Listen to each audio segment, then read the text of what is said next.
200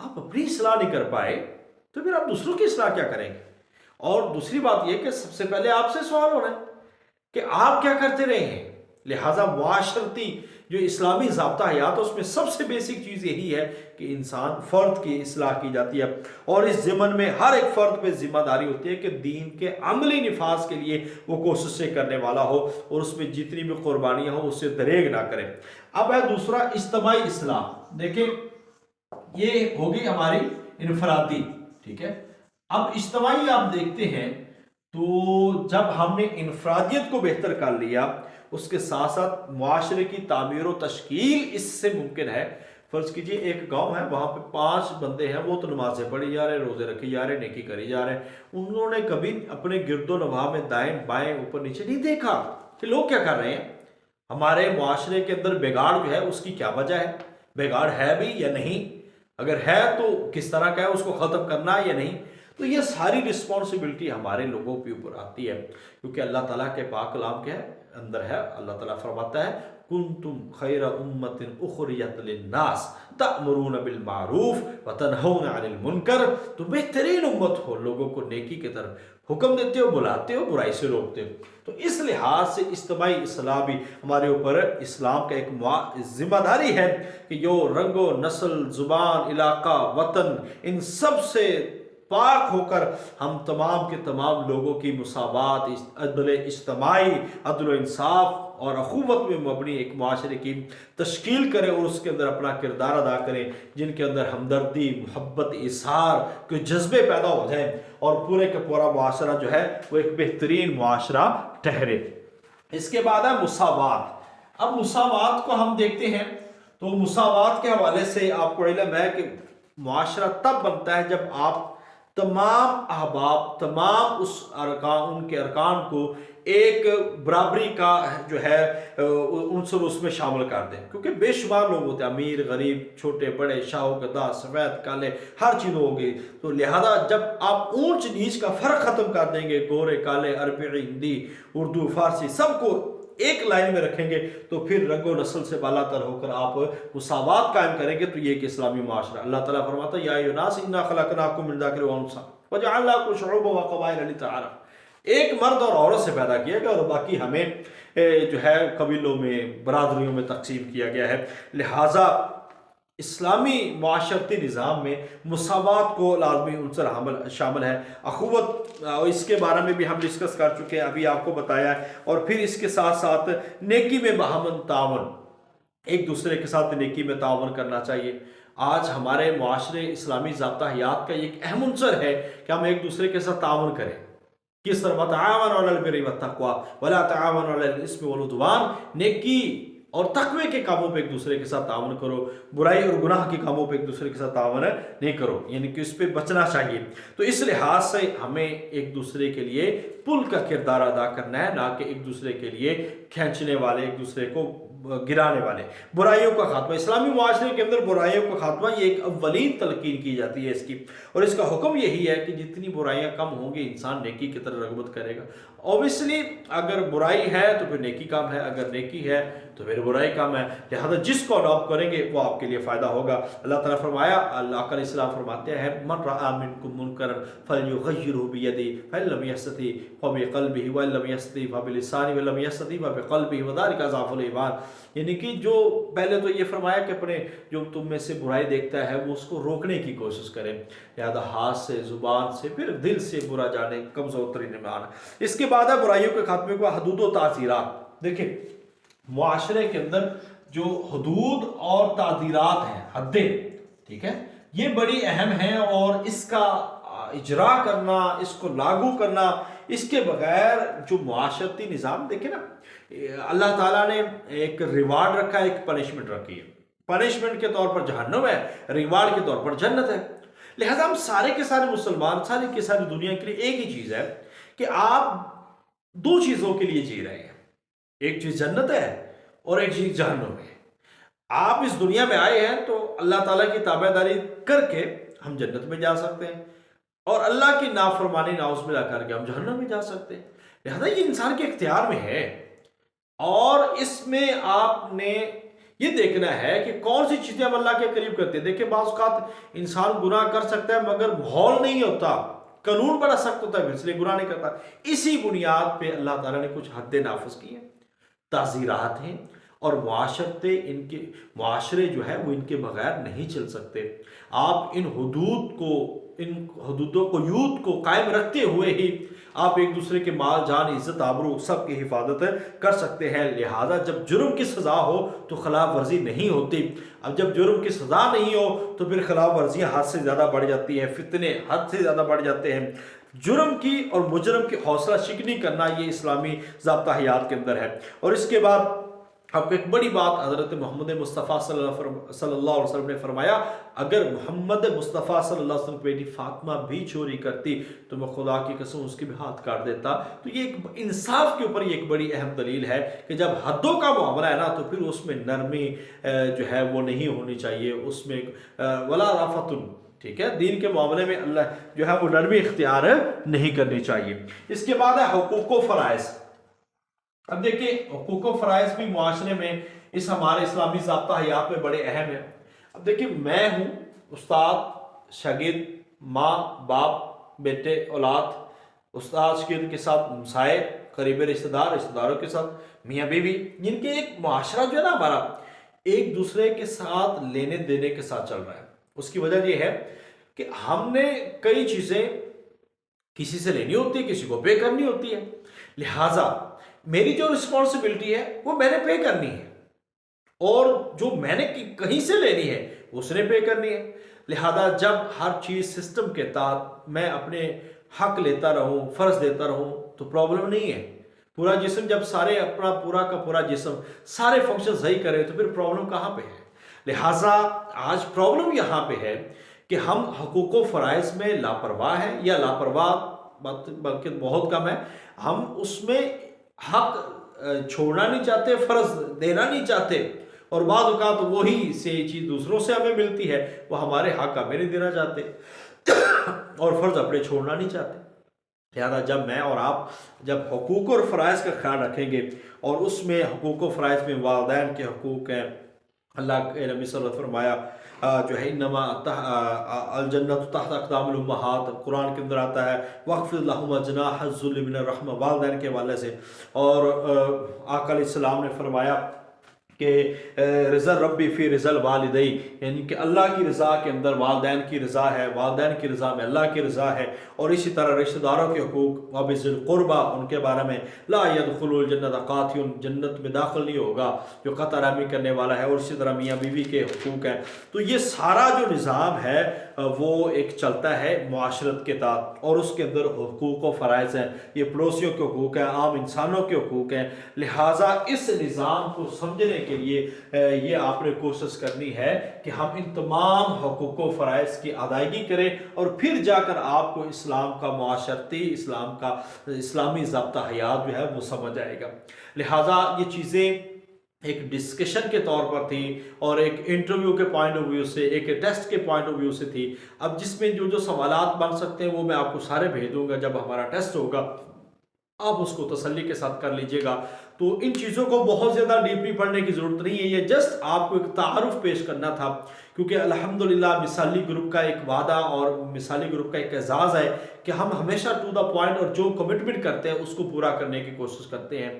الحمدللہ پورے سلیبس میں یہ ٹاپک بھی موجود ہیں، اور بھی ہیں، وہ بھی ہم آپ کو کروائیں گے تاکہ ہم فیڈرل کے مطابق مکمل 100% آپ کی جو ہے وہ تیاری کروا سکیں۔